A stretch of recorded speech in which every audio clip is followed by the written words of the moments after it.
I'm James Michael Tyler. Welcome to Joseph Beth. Today we're in Los Angeles with the founder of Kinko's, Paul Orfalea, to talk about his memoir, Copy This. Paul, thank you very much for being with us. Thank you, James. Thank you for having me. Paul, you took your failures in school and difficulties learning as a child and turned those into major opportunities for yourself and your business. How did you accomplish this? I'm really lucky. I can't read well. I have no mechanical ability. I was held back from 2 grades. I was expelled from 4 high schools. I was graduated 8th from the bottom of my class of 1,200. I figured out how to go through college because I didn't really want to get drafted.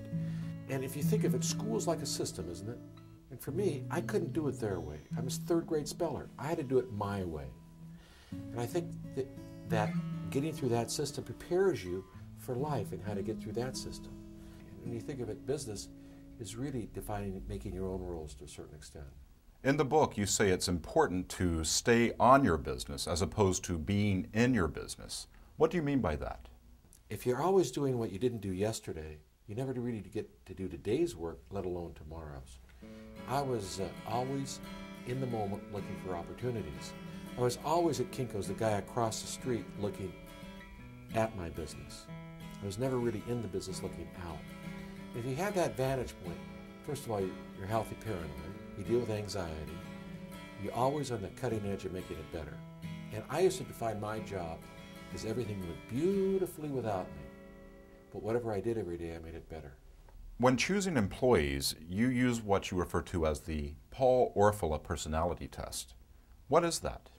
Well, first of all, I don't believe in the term employees. We call them co-workers.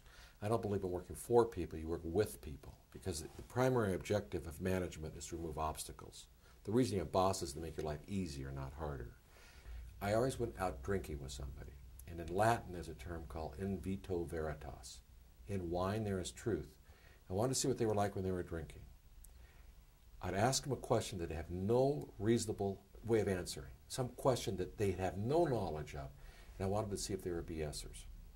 And the third one was, I asked them how they got along with their parents and their family, and for whatever reason they didn't get along with their family, I wouldn't work with them.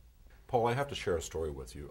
I have a very good friend of mine who actually worked with your company at one of your Kinko's locations, and he had nothing but glowing praise for you as an owner. Thank you.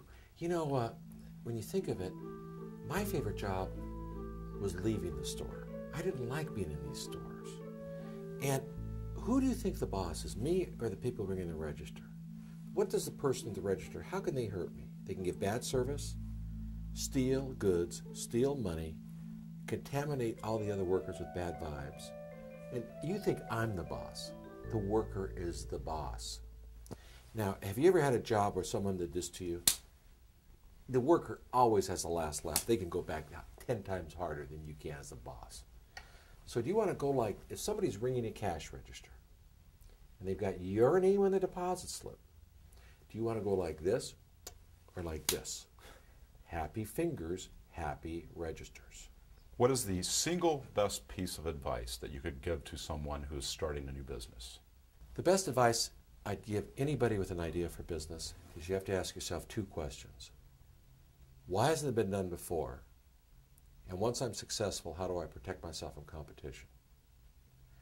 And if you can answer both of those, go in business. Paul, thank you very much for being with us today. Oh, thank you so much. It's an honor to be here. You're a great interviewer. Thank you. The book is Copy This by Paul Orfalea. It is a fascinating look into an amazing man who overcame tremendous difficulties to become an even greater success. So pick up your copy today and read the book. Until next time, I'm James Michael Tyler. Goodbye. When you think of it, what's the secret to success in marriage? Marry a capable woman to get out of their way.